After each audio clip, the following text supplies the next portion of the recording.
So just how is the meta holding up right now?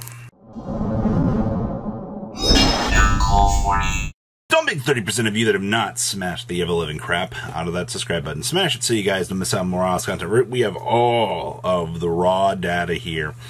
So we have 38 tops for Kashtira. That's well, that's the biggest part of our little pie chart, or in terms of numbers, out of the early stages in the meta here. Because, well, I mean, Kashtira is still a very consistent thing. For whatever reason, Kaiju's just rolled back out of the format, like they just disappeared.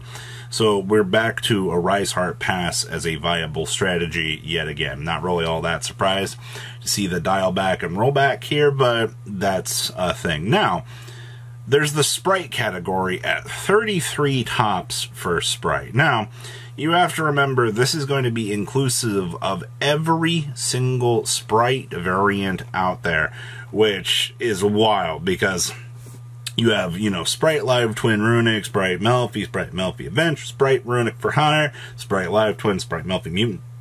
Yeah, that was a deck. And then we had Sprite Live Twin Melffy and the Sprite Melffy Tri-Brigade. I appreciate all of the variants that you're bringing to the table, all of the different engines and things here, but for consistency's sake, it's all still Sprite.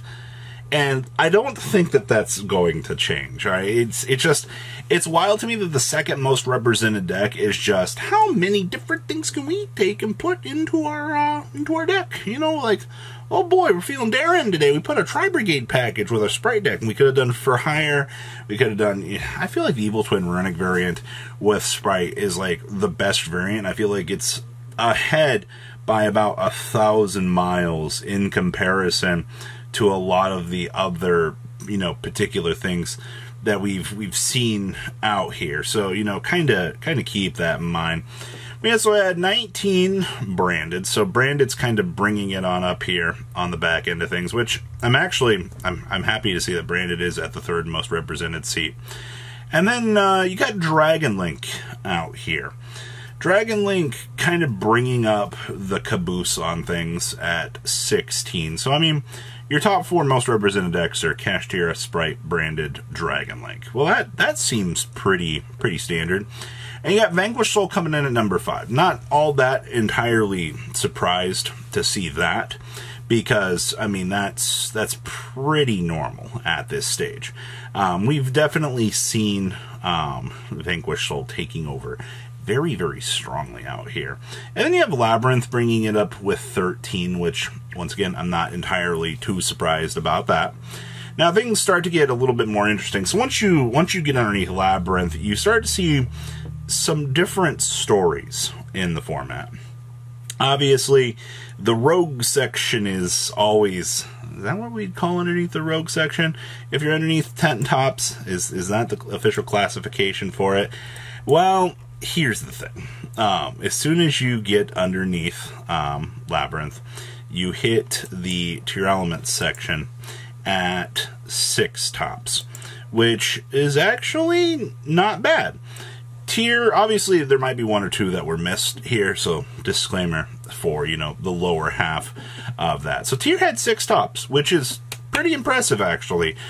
Tier has definitely been holding a lot more on for the format, and I think that is definitely a pretty interesting sign in and itself, you know, with what we're kind of seeing in terms of, you know, metagame differences out here.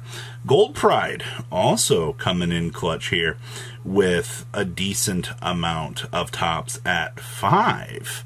So Gold Pride, I think there was one pure Gold Pride punk that succeeded. We also had MathMech bringing on up here as well. Okay, so interesting little takeaway from this. Gold Pride, MathMech, and Purely all essentially having like the same amount of, you know, functional tops, I think is kind of interesting, especially, you know, Sword Soul as well. Sword Soul was projected to be one of the better decks in the format, and it's not really done like a lot of things. And I find that kind of interesting to note here. And then, of course, I mean, at this point, you're getting down into the rogue section here. So you have Purely, Rika, Sky Striker, Plunder Patrol. The one-ofs were actually insane. The one-ofs this week really made me go, huh? Well, actually, we had 2 Minkanko top. I need to clarify that. Minkanko did get 2 tops out of the course of the early stages out here.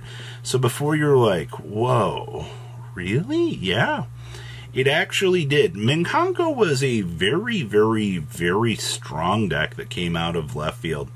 And a lot of people, they don't know how to play against it. The Axe equip that basically is just anything over 2,000 attack points with the Axe and Minkanko fully loaded up for battle phase reflection ends up ruining your life, right? Like, you end up losing the game and you're just like, what in the world am I supposed to do this? Like, this is BS. Yeah, I agree. It's not fun at all. And then, of course, you have Dark World, Marincess, Trap Tricks, Dynamorphia. Dynamorphia, now, that's an interesting piece of candy here, because we've seen, like, Zarkless Dynamorphia kind of stepping up here into the light. And to be honest with you, I think it's actually not a bad call. Dynamorphia, especially if your opponent, oh man, we say this a lot, if your opponent doesn't know how to play against Dynamorphia, you kind of put yourself in a pretty good position, honestly, especially, you know, when your trap cards don't let you, you know, lose the game. Like, I think that's the craziest part about all of that, is just if your opponents, they're just getting frustrated from, you know, trying to end the game, trying to pressure you to the point of, you know, making you win. Well, you know, I'm sure I'll take my W, because, you know, as long as I keep having, you know, the trap that makes me in the game, you know, take me all the way down to 1 and I'll stay at 1 for the rest of the game. Yeah, it's pretty devastating. And then, of course, we had that Morphtronic FTK that we looked at earlier in the week, which I still think is hilarious. Of all things in the format, Morphtronic FTK was the thing that took a lot of people by storm. You can go, well, you know, it was out of Kentucky, you know, maybe it might not have been the best experience, but to be honest with you, I think that that was a pretty good showing out here. The fact that you could see something like Dynamorphia FTK come out of left field and actually take people by storm is hilarious, in my personal opinion. Runic has been pretty much asleep, besides the Sprite variant. The Sprite variant has been, it's been doing its thing. It's definitely, I think, going to continue to stick around out here. Super Heavy also had a top out of the weekend. Don't underestimate that deck. I know it still needs, I think, more time to probably craft.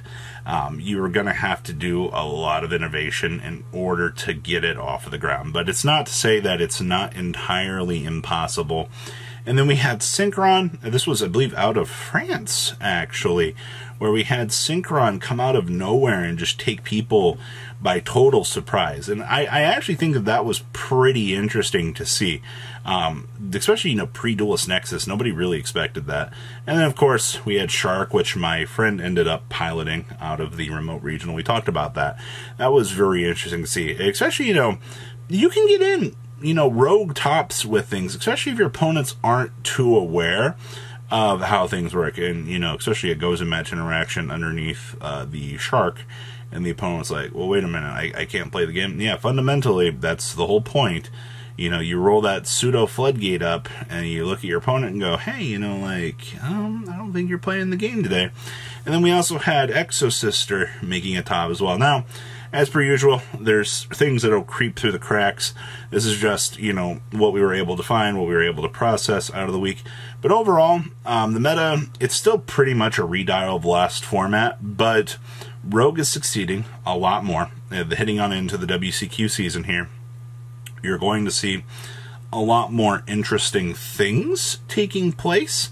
And I think because of, you know, that diversity and option trees that are available here, you know, the more that you can kind of mess around with in the format and actually work with, I think the better time that you're going to be. So, you're just going to have to work a little bit harder if you're a Rogue player. But the important part is it's entirely possible here to bring that W home for yourself. So please, leave a comment down below. Tell me what you guys think. What do you think about the meta? Oh my gosh, you know, like, just go play Cashier Robbie if you want to. I mean, I guess, if you think so. You guys have a good rest of your day, alright?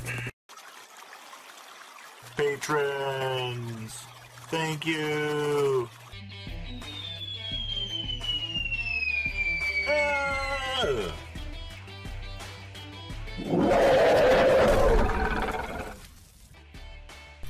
Thank you so much for watching. Check out these other videos.